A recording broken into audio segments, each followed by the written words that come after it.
So hello guys, welcome back to the channel. I hope you all are absolutely fine and sound, and here is a quick update regarding two labs of the arcade program. One is improve network performance. You are getting this banner, and when you try to start the lab is not starting. So you can try after some time or wait for it to get fixed. If it is not fixed, you'll get the point without completing the lab.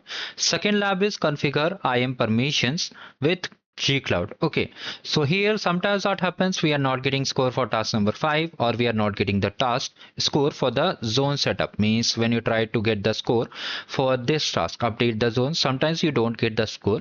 So this lab works sometimes and sometimes it doesn't work. So you can avoid this lab as of now and complete all the remaining labs. Currently the special 2-pointer games, 3-pointer games are live, 2 games you can clearly see over here. Okay, so just try to complete all these games and hurry up and complete all the challenges. If you face any issue in another lab, you can comment down below.